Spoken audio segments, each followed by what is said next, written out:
गुरुदेव कहते थे, गुरु का काम बहुत कठिन काम है, बर्दाश्त से परे बहुत कचड़े धोने पड़ते हैं, जिससे बहुत बदबू आती है। 97 में इलाहाबाद त्रिवेणी संगम पर बाबा जय गुरुदेव के साथ 9 दिनों तक रहा। बाबा जी ने सत्संग सुनाते हुए कहा, ऐ बच्चे बच्चियों, ये देखो त्रिवेणी संगम, इस पर आप सब बैठे हुए देखो, उधर उधर देखो, जमुना के किनारे सब के सब आप लोगों ने गंदा कर दिया। ये पेशाब पैखाना किया, गंदा हो गया, और इधर उधर भी गंदा कर दिया। लोग कहेंगे कि ये जय गुरुदेव वाले कितने कचरे हैं, गंदगी फैलाते। ऐसा करो, सब मिलकर साफ कर दो, सब मिलकर साफ कर दो। अब वहाँ ऐसी ऐसी महिलाएं, ऐसे ऐसे पुरुष कि उनके पास की चीज नहीं की सफाई करो। बाबा जी ने कहा, ऐ नारियों, ये गंदगी कुछ भी नहीं है, पलक झपकते गंदगी तो इसकी बदबू खत्म हो जाती है, लेकिन इसमें कर्मों के पहाड़ जो लदे हुए कचरे और कचरों का भयंकर पहाड़, इससे भयंकर बदबू आ रहे, इतनी भयंकर बदबू वर्णन नहीं कर सकता। ये इतना घोर अंधेरा कि आंखें ऐसे ही बंद हो जाती। और ये गंदगी मैं साफ करता हूँ, तुम्हारी सारी गंदगी मैं साफ करता हूँ, बाबा जी ने बतलाया। और ये गंदगी साफ करने वाला कोई नहीं, मैं तुम लोगों का धोबी हूँ, मैं छोटा हूँ। बाबा जी ने स्वयं को कहा, मैं भंगी हूँ, तुम्हारी गंदगी साफ करने के लिए आया हूँ। परम संत सदगुरु अनामी धाम के मालिक इस धरा धाम पर भांगी बनकर आपकी सफाई के लिए आते हैं, और वो बतलाए कि ये कचरे कुछ नहीं, साफ करो। अच्छे अच्छे लोगों ने, पुरुष महिलाओं ने पलक झपकते जमुना तट को साफ कर दिया, सारी गंदगी साफ कर दी, अंदर सब दबा दिया गड्ढे खोदकर। और फिर बाबा जी ने वहीं पर सत्संग सुनाया। देखिए वो बाबा जी, और बाबा जी की एक बात अविस्मरणीय, जिन्होंने कहा कि देखिए ये त्रिवेणी संगम प्रशासन ने लाइट की व्यवस्था की है, और बिजली विभाग वाले कह रहे हैं कि ये जय गुरुदेव वाले टैक्स देंगे नहीं देंगे, जल्दी ले लो। बाबा जी ने मंच पर आकर कर कहा, ऐ नर नारियों, ये बिजली विभाग वाले क्या करेंगे? अगर मैं चाहूँ तो पूरा त्रिवेणी संगम ऐसे ही फक प्रकाश कर दूं। ऐसे महापुरुष की तस्वीर लगी है जिन्हें आप देख रहे हैं, ऐसे महापुरुष का इतिहास आप सुन रहे हैं, सत्संग सुन रहे हैं, कोई साधारण बात नहीं। तो मैं पढ़े लिखे बेटे बेटियों को सबसे पहले सुनाना चाहता हूँ कि वो ध्यान दें, वो ध्यान दें और आगे बढ़े, सत्संग में आवे। महाराज जी का भी यही आदेश है कि लड़कों को, लड़कियों को सत्संग में लाया जाए, वो आगे बढ़े, आगे बढ़ चढ़कर काम करें। और ये भविष्य का संकेत, बाबा जय गुरुदेव की भविष्यवाणियों का संग्रह घर घर में बांटे, लड़के लड़कियां बांटेंगे। इनके पास पैसे नहीं तो गार्जियन देंगे, संगत के अधिकारी पदाधिकारी देंगे, और किताबें इनको खरीद देंगे। ये कहेंगे अपने पापा से, पापा जी हमको 100 किताब ला दीजिए, हमारे पास आएंगे। 100 किताब की 200 रुपये, एक किताब की सेवा 2 रुपये, और 100 किताबें देंगे। आपका बच्चा दर दर जाएगा, दरवाजे दरवाजे जाएगा, और वो उपदेशक का काम करेगा, बड़े विनम्र होकर। माता जी ये जय गुरुदेव की भविष्यवाणी की किताब है, इसको पढ़िए और शुद्ध शाकाहारी रहिएगा, इसलिए कि भविष्य में और भारी संकट आने वाला है। ऐ प्रेमी भाई बहनों, जैसे ही 2021 चला, बहुत से लोगों ने समझ लिया कि 20 चला गया, बड़ा खतरनाक था। 21 अच्छा वर्ष है क्या? भयंकर आफतें आने वाली हैं, बाबा जय गुरुदेव की भविष्यवाणियां धीरे धीरे सब बढ़ती चली जा रही, एक एक करके निकलती चली जा रही। आंखों से आप देख रहे हैं। पहले कहते थे, सुनते थे, सुनकर बिछा देते थे, मतलब विस्मित कर देते थे, भूल जाते थे। अब वो देखने को मिल रहा है। उनकी एक एक भविष्यवाणी देखने को मिलेगी। भविष्यवाणियां कुछ सुन लीजिए, किताब में पढ़िएगा। बाबा जय गुरुदेव ने कहा, भविष्य में ऐसी आफत आएगी, रात को लोग रुई में पड़े रहेंगे और दिन में देखेंगे, अरे ये क्या हो गया। पलक झपकते दुनिया बदल जाएगी। लाशें घर घर में पड़ी मिलेंगी, उठाने वाला कोई नहीं मिलेगा।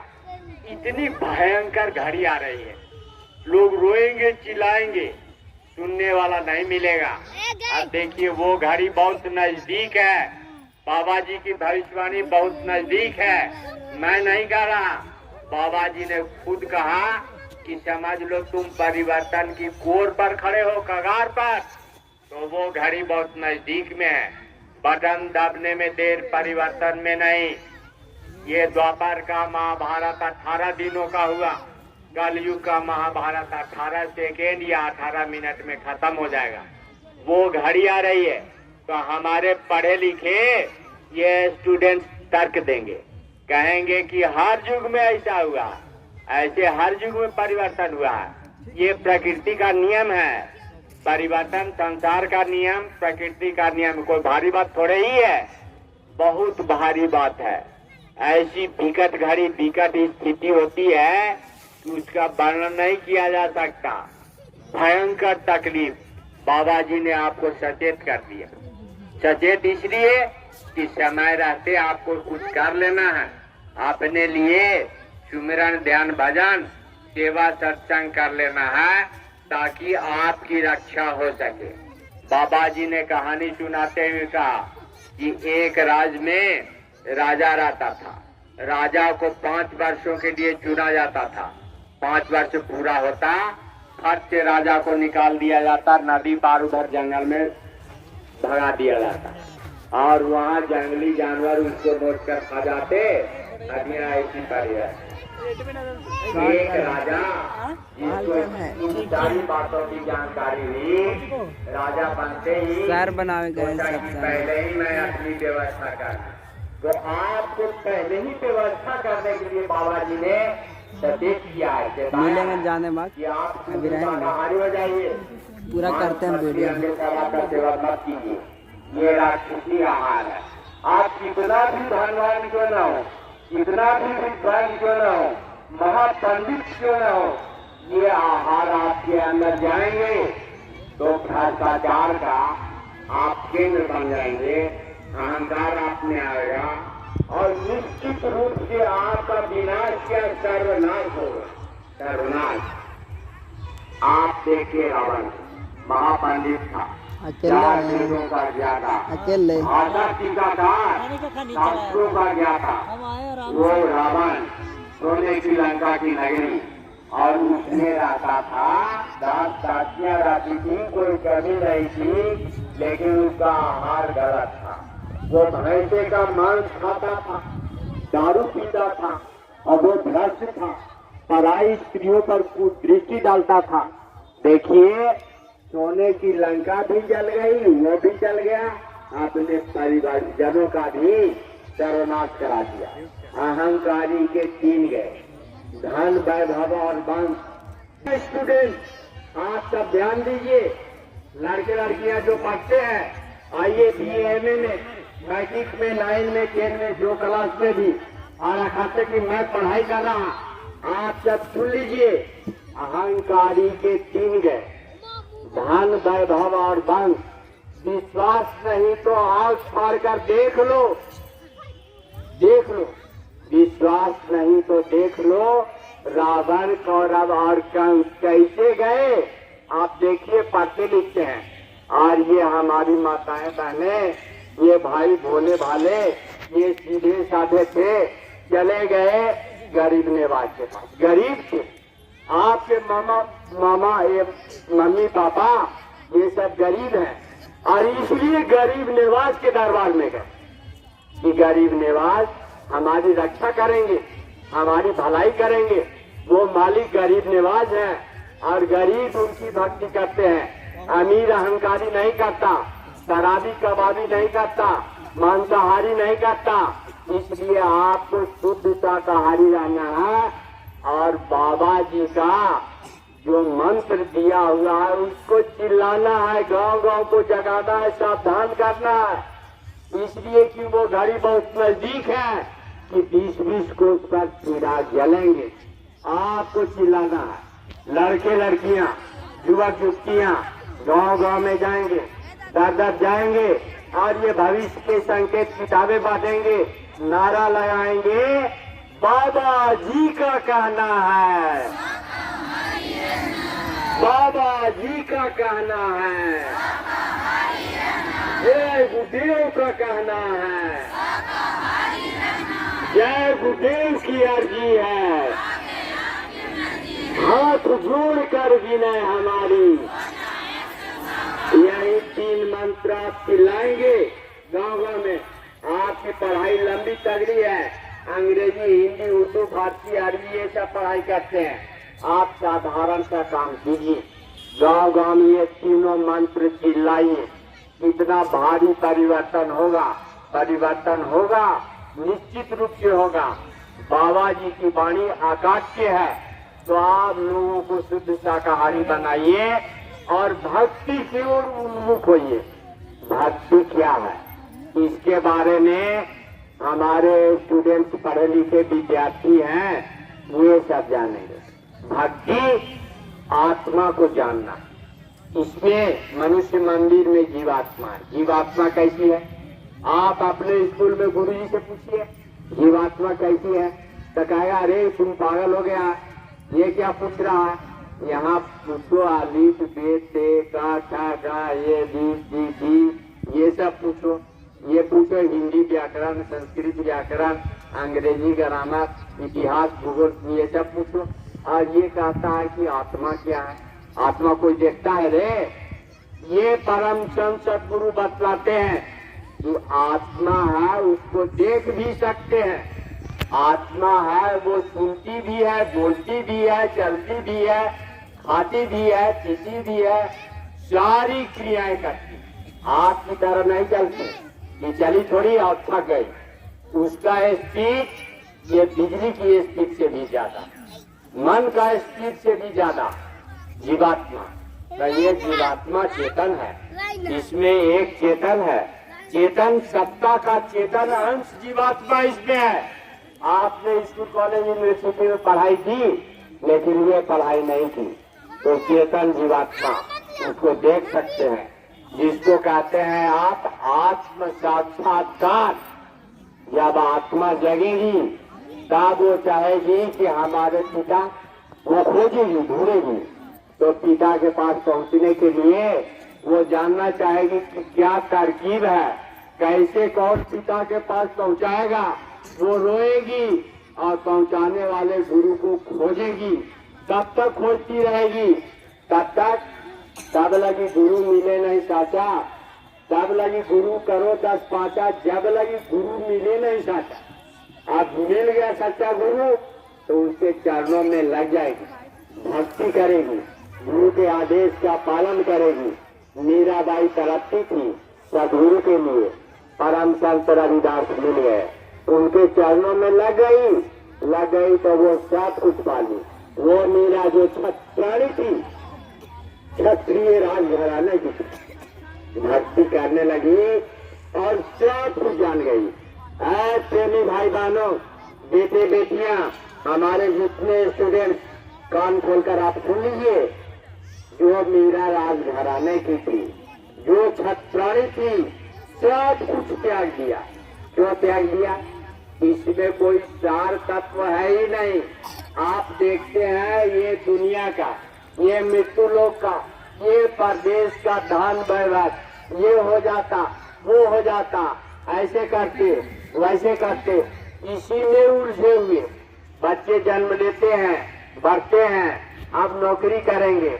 अब नौकरी करते करते 5-6 भाई थे, अलग अलग हो गए, अब फिर से तैयारी शुरू हो गई। कि हम धीरे धीरे बढ़ेंगे।